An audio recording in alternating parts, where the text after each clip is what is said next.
बहुत बहुत स्वागत है सभी का हमारे यूट्यूब चैनल स्टूडेंट मीडिया में। मैं हूं राज और आप देख रहे हैं student media YouTube channel. Ma'am student, railway में एनटीपीसी वैकेंसी 2024 में ग्रेजुएट लेवल और 10th प्लस 12th लेवल के लिए दो प्रकार की वैकेंसी है।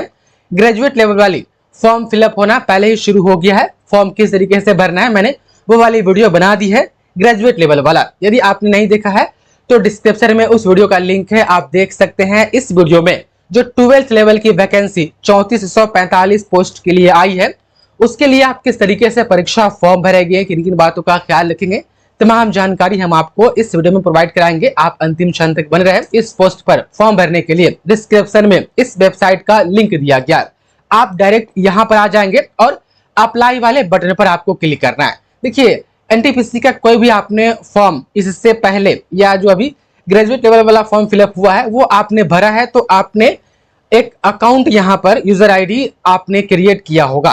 तो यदि आपने यहाँ पर अकाउंट पहले से बना रखा है तो अप्लाई वाला जो ऑप्शन है इस पर क्लिक कीजिएगा। तो एक है ऑलरेडी हैव एन अकाउंट या क्रिएट एन अकाउंट। यदि कोई फ्रेश स्टूडेंट है जो एनटीपीसी का फॉर्म कभी भरा ही नहीं है वो क्रिएट एन अकाउंट पर क्लिक करेंगे। इस पर क्लिक करने के बाद कुछ ऐसा इंटरफेस होगा, आपको जो है कि यहाँ पर ओके कर देनी है और यहाँ पर कुछ बेसिक जानकारी आपको फिलअप करनी है। सबसे फर्स्ट स्टेप यह है कि आपको अपना यूजर आईडी और पासवर्ड क्रिएट करना है। कंट्री आपको चूज कर देनी है और फुल नेम और दोबारा जो है कि आपको अपना नाम इधर टाइप करना है ताकि वेरीफाई हो जाए कि हाँ दोनों जगह आपने नाम सही डाला है। अब देख पा रहे हैं फुल नेम आपको वैसा ही डालना है जैसा आपके 10th के सर्टिफिकेट पर है। ये पूछ रहा है कि have you changed your name, क्या आपने कभी अपना नाम चेंज करवाया है? चेंज करवाया होगा तो आप यस करेंगे। लेकिन हाँ, यस करने के स्थिति में तमाम स्टूडेंट आप यहाँ पर देख सकते हैं जो आपने चेंज करवाया है और जो नया नाम है वो आपको डालना है। यदि आपका नाम वैसे है बिल्कुल 10th लेवल के सर्टिफिकेट पर जब था तब से लेकर के सेम ही है तो आप यहाँ पर नो कर दीजिएगा। फिर यहाँ पर डेट ऑफ बर्थ डालिएगा। फिर आपको जो है कि दोबारा यहाँ पर डेट ऑफ बर्थ डालने के लिए पूछेगा। फिर आप यहाँ पर जेंडर चूज करेंगे, यहाँ पर फिर से दोबारा जेंडर चूज करेंगे, अपने फादर का नाम लिखेंगे, फिर से यहाँ पर दोबारा अपने फादर का नाम लिखेंगे, फिर यहाँ पर मदर का नाम लिखेंगे, जैसा सर्टिफिकेट पर होगा वैसे ही डालिएगा। फिर दोबारा यहाँ पर लिखिएगा अपने मदर का नाम। उसके बाद से आपको जो है कि यहाँ पर आधार नंबर एंटर करना है। आधार नंबर एंटर करने के बाद वेरीफाई यूजिंग आधार पर क्लिक करके वेरीफाई कर लीजिएगा। उसके बाद से एक मोबाइल नंबर और एक ईमेल आईडी आपको इसमें डालना है और उस पर ओटीपी भेज करके यहाँ पर वेरीफाई कर लेना है। उसके बाद से एक पासवर्ड ऐसा बना लेना है जो आपको हमेशा याद रहे। एक पासवर्ड एग्जाम्पल के लिए आप देख पा रहे ऐसा डालिएगा ताकि पासवर्ड बन जाए। स्ट्रॉन्ग पासवर्ड बनाना पड़ता है। एग्जाम्पल के लिए यहाँ पर इन्होंने दिया है कि लेटर होना चाहिए कैपिटल में, स्मॉल में, कोई स्पेशल कैरेक्टर होना चाहिए और नंबर भी होना चाहिए। तो यहाँ पर डालिएगा। उसके बाद से कैप्चा यहाँ पर डालिएगा। कैप्चा डालने के बाद प्रीव्यू एंड क्रिएट अकाउंट पर क्लिक कीजिएगा। उसके बाद से आपका अकाउंट बन जाएगा। मेरा पहले से ही बना हुआ है तमाम स्टूडेंट। हम यहाँ पर लॉग इन हियर पर क्लिक करते हैं। लॉग इन हियर पर क्लिक करने के बाद अकाउंट जब बन जाएगा तब यहाँ पर लॉग इन हियर पर क्लिक कीजिएगा और जो आईडी पासवर्ड आप बनाएंगे, आईडी में तो है कि आपका ईमेल या मोबाइल नंबर रहेगा और जो पासवर्ड मैंने वहां पर कहा है जैसा बनाइएगा वो पासवर्ड यहाँ पर डालिएगा। उसके बाद से कैप्चा डालने के बाद लॉगिन वाले बटन पर आपको क्लिक करनी है। जैसे ही आप लॉगिन पर क्लिक कीजिएगा उसके बाद से ऐसा इंटरफेस आ जाएगा। आपको ऑनलाइन एप्लीकेशन ये जो दिख रहा है इस पर आपको एक बार क्लिक करनी है। क्लिक करने के बाद अब यहाँ पर आपको क्या करना है तमाम स्टूडेंट देख पा रहे ये ऊपर जो है देखिए 21/9/2024 ऊपर दिया हुआ है, देख पा रहे एनटीपीसी अंडर ग्रेजुएट पोस्ट, इस वाले पर आपको क्लिक करनी है। उससे पहले जो है कि आपको अपना आरआरबी जोन चूज कर लेना है कि किस जोन से आप फॉर्म फिलअप करना चाहते हैं। एक बात याद रखिएगा, जिस जोन से आप फॉर्म भरिएगा उसी जोन में जाकर के आपको एग्जाम देना होता है, ये याद रखिएगा। तो मैंने जोन यहाँ पर चूज कर दी। उसके बाद से I am not currently debarred by any RRB या आरआरसी, यहाँ पर मैंने टिक लगा दिया। उसके बाद से नेक्स्ट वाले बटन पर मैंने क्लिक की। अब देखिए यहाँ पर यदि आप पहले से फॉर्म भरे हुए हैं आरआरबी एनटीपीसी का तो सारा डिटेल्स देखिए मेरा वहां पर लिख दिया अकाउंट इज वेरीफाइड विद आधार, सारा डिटेल्स आपको यहां पर शो हो जाएगा। और जो आपने बनाया है अभी यूजर आईडी पासवर्ड वहां पर जो डिटेल्स डाली है वो भी डिटेल्स आपको यहां पर दिखने लगेगा। तो कुछ बेसिक डिटेल्स पहले से ही आपको यहां पर रहेगा। उसके बाद से आपको जो है कि अपना मैरिटल स्टेटस चूज कर लेनी है, रिलीजन चूज कर लेना है। देख पा, do you wish to avail free exemption, fee exemption है क्या जो है कि आप फी में छूट वगैरह लेना चाहते हैं, आप यस कीजिएगा तो आपको डॉक्यूमेंट सबमिट करना पड़ेगा।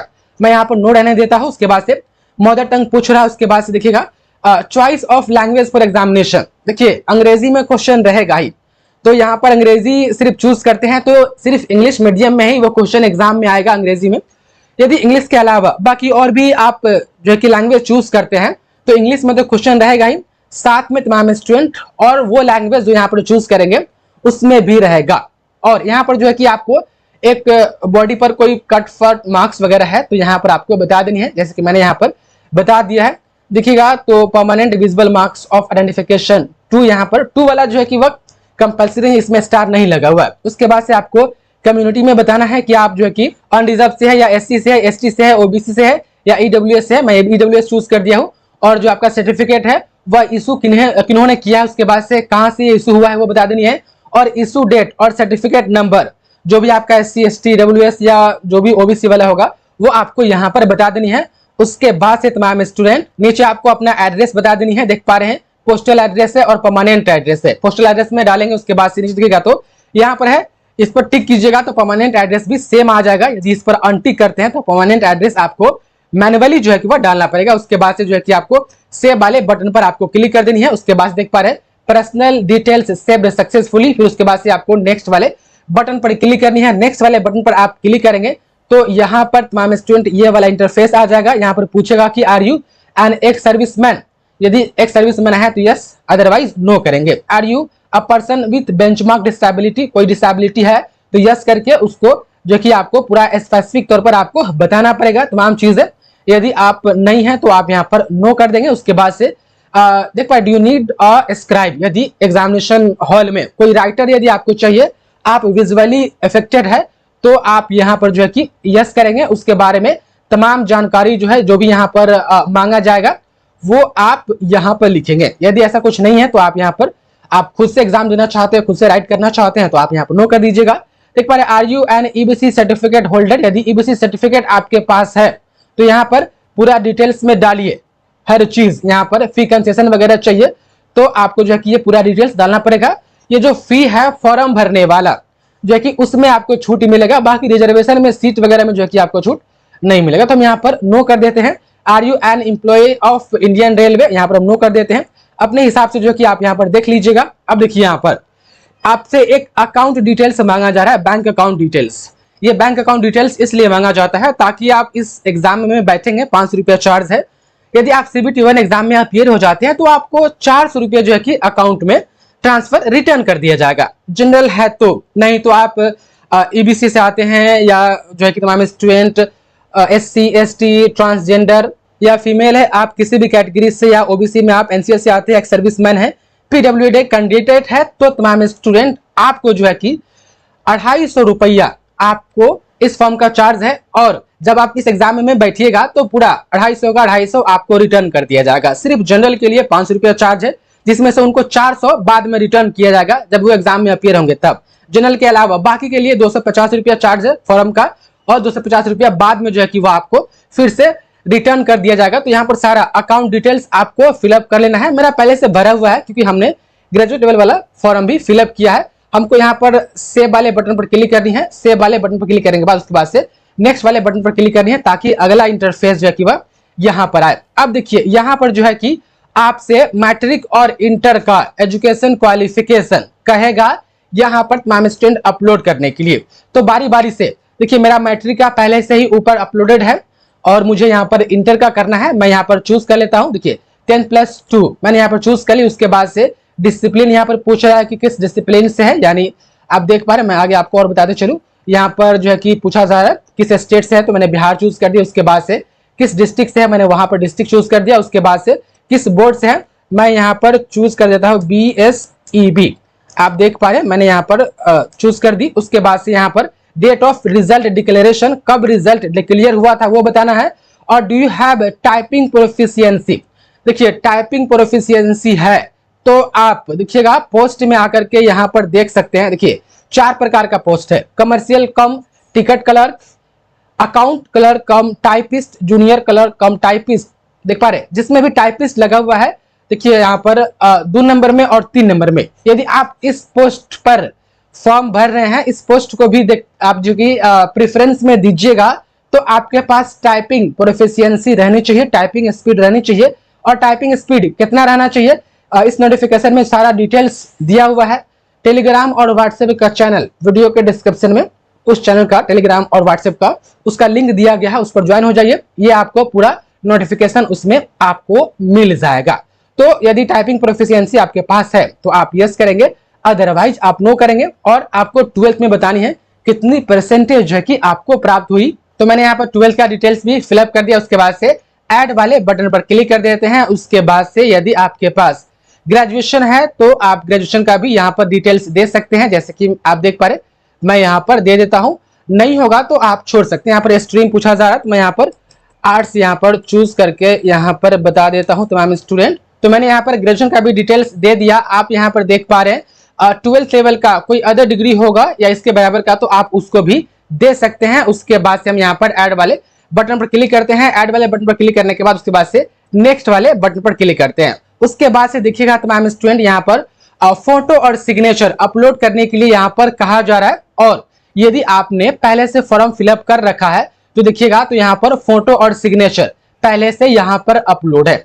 फोटो और सिग्नेचर के लिए देखिएगा तो साइज कहा जा रहा है कि मैक्सिमम जो है कि साइज आपका 30 से 70 KB के बीच में होना चाहिए। आपको अपलोड करना है, ब्राउजर वाले बटन पर क्लिक करनी है। उसके बाद से जहां पर भी आप फोटो सिग्नेचर रखे हुए हैं वहां से सिलेक्ट कर करके जो है कि आप लोग यहाँ पर उसको चूज कीजिएगा और अपलोड का बटन आएगा, अपलोड कर दीजिएगा। नीचे भी सिग्नेचर के लिए भी बिल्कुल वैसे ही है, मैंने यहाँ पर पहले से डाला हुआ है। सिग्नेचर देखिएगा तो उसका भी साइज 30 से 70 KB है। मैं यहाँ पर डायरेक्ट नेक्स्ट हो जाता हूँ। देखिए यहाँ पर डालने के बाद पहले आप सेव करेंगे। देखिए मैंने यहाँ पर सेव कर दी, यहाँ पर सेव हो गया। अब यहाँ पर हम नेक्स्ट वाले बटन पर क्लिक करेंगे। नेक्स्ट वाले बटन पर क्लिक करने के बाद अब देखिएगा तमाम स्टूडेंट तो मेरे पास जो है कि यहाँ पर 4 प्रकार के पोस्ट थे। लेकिन देखिएगा तो यहाँ पर मैं जिस पटना जोन से फॉर्म भरा हूँ इसमें देखिएगा तो 2 ही प्रकार का पोस्ट पटना जोन में है। तो जोन वाइज भी डिपेंड करता है, जिस जोन से आप फॉर्म फिलअप कर रहे हैं उस जोन में देख लीजिएगा वो जो 4 तरह का पोस्ट है चारों उस जोन में उसके लिए सीट आपके कास्ट कैटेगरी में है कि नहीं है। मैं यहाँ पर फर्स्ट प्रेफरेंस ये देता हूँ, उसके बाद से सेकेंड में प्रेफरेंस मैं ये दे देता हूँ। उसके बाद से तमाम स्टूडेंट देखिएगा तो मैं इस पर जो भी डिक्लेरेशन है इनका मैं क्लिक कर देता हूँ। उसके बाद से मैं यहाँ पर ये प्लेस पूछ रहा है कि आप कहाँ से फॉर्म भर रहे हैं, मैंने यहाँ पर प्लेस दे दिया। उसके बाद से सेव वाले बटन पर क्लिक करनी है। सेव वाले बटन पर क्लिक करने के बाद देखिएगा तो पोस्ट प्रेफरेंस भी सेव हो गया। उसके बाद से आपको क्या करना है, एक बार फॉर्म को प्रीव्यू कर लेना है। उससे पहले ये यहाँ पर कह रहा है कि भाई साहब आप ऊपर जो है कि इस वाले पर एक बार टिक लगाइए। तो मैंने यहाँ पर टिक लगा दिया। उसके बाद से प्रीव्यू वाले बटन पर क्लिक करते हैं। अब देखिए प्रीव्यू वाले बटन पर क्लिक करने के बाद देखिएगा तो ये मेरा पूरा फॉर्म खुल गया, पूरा फॉर्म खुल गया। फॉर्म खुलने के बाद देखिए यहाँ पर सबमिट करने का ऑप्शन है या एडिट करने का ऑप्शन है। यदि आपके जो फॉर्म आपने फिलअप किया है उसमें सारा चीज एकदम सही और सटीक है तो सबमिट कीजिए, अदरवाइज आप एडिट भी कर सकते हैं। तो मैंने सारा चीज चेक कर लिया। हम यहाँ पर सबमिट वाले बटन पर क्लिक करते हैं। यहाँ पर पूछ रहा है कि देखिए आप सबमिट कर रहे हैं तो इतना याद रखिएगा सब चीज ठीक है ना, आप दोबारा जो है कि इसको एडिट नहीं कर सकते हैं सबमिट करने के बाद। मतलब कि ठीक है सबमिट कर दो भाई। तो ये फॉर्म सबमिट हो गया। अब चूंकि मैं EWS कैटेगरी से हूं तो देख पा रहे यहाँ पर 500 रुपया मेरे लिए यहाँ पर चार्ज है। आपको क्या करना है, आपको यहाँ पर पेमेंट गेटवे पर जाना है। देख पा रहे पे विथ रोजर पे या पे विथ पे यू, तो जो भी आपको पेमेंट गेटवे चूज करना है वो चूज कर लीजिएगा। उसके बाद से तमाम स्टूडेंट यहाँ पर पेमेंट गेटवे थोड़ा इंतजार कीजिएगा, ये खुल रहा है। डिपेंड करता है कि इसका स्पीड कितना है इस वेबसाइट का और आपके इंटरनेट कनेक्शन का स्पीड कितना है। देख पा रहे यहाँ पर ये लग रहा है कि लटक गई। मैं एक बार फिर से हाँ देखिए अब जो है कि उठा लिया। अब यहाँ पर आपसे कहा जाएगा कि आप पेमेंट मोड क्या चूज करेंगे। पेमेंट मोड जो है कि आप चूज करेंगे, जो भी आपको जो है कि यहाँ पर पेमेंट मोड चूज कर लेनी है। आपको अपना यदि कार्ड से पेमेंट करना चाहते हैं तो कार्ड नंबर डालिएगा, एक्सपायरी डेट डालिएगा, कार्ड होल्डर नेम डालिएगा, CCV नंबर डालिएगा। उसके बाद से पे नाउ पर क्लिक कीजिएगा। जो भी बैंक होगा आपके रजिस्टर मोबाइल नंबर पर एक OTP जाएगा, उस OTP को डालने के बाद पेमेंट हो जाएगा। उसके बाद से आप फॉर्म को प्रिंट करके रख लीजिएगा, परीक्षा की तैयारी कीजिएगा और जो यूजर ID पासवर्ड है उसको हमेशा संभाल के रखिएगा। उसी से आप RRB NTPC का बहुत सारे फॉर्म्स को भर सकते हैं और जब एडमिट कार्ड आएगा तो उसी से आपको डाउनलोड करना है। तो इस तरीके से आप फॉर्म भरिएगा। पेमेंट हम इसका अभी रोक देते हैं। यहाँ तक कि मैंने पूरी समझा दी है, पेमेंट किस तरीके से करना है वो मैंने आपको बता दिया है। उम्मीद है कि आपको चीजें समझ में आई होगी। बहुत बहुत धन्यवाद आपका इस वीडियो को देखने के लिए।